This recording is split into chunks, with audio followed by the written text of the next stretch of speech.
مايك، سمعنا صوتك.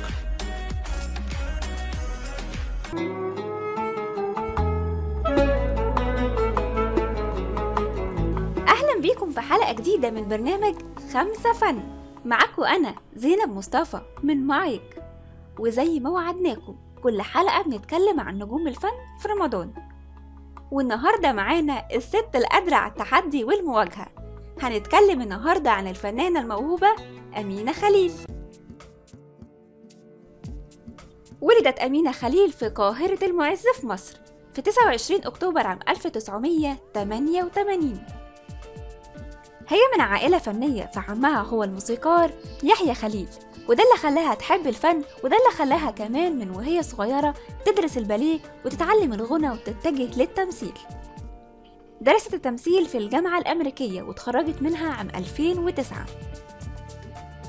الفنانة أمينة خليل درست الباليه من وهي صغيرة لحد سن 17 سنة في المركز الثقافي الروسي، وقالت في أحد لقاءاتها التلفزيونية إن هي قررت طي صفحة الباليه تماماً، وده لأن أحد المدربات قامت بضربها، وأكدت كمان إن هي بتواظب على تمرينات الباليه لحد دلوقتي.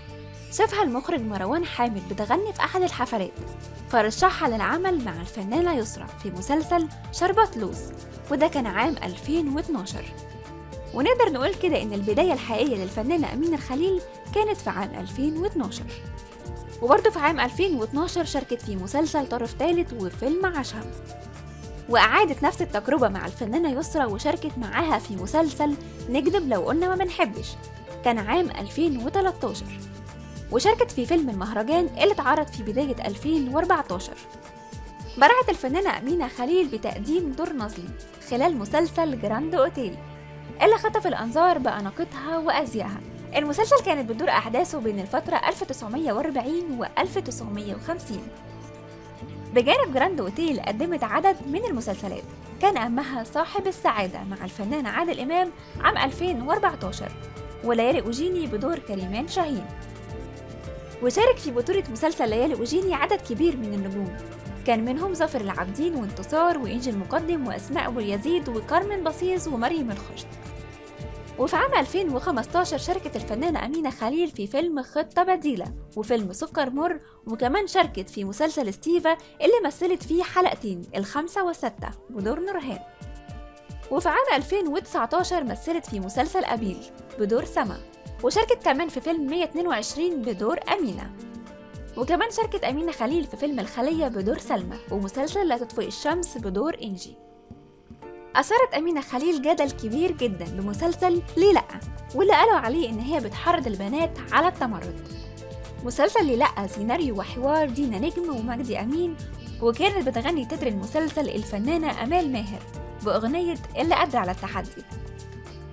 وأخيرا مشاركة الفنانة أمينة خليل بمسلسل خلي بالك من زيزي اللي بيتعرض دلوقتي، وبيناقش قضية مهمة جدا.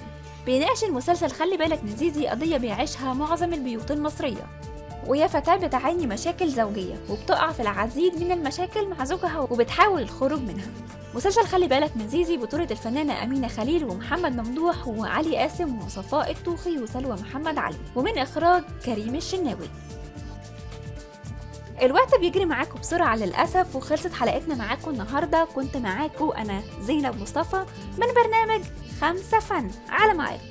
استنوني بحلقة جديدة وشخصية جديدة، استنوني.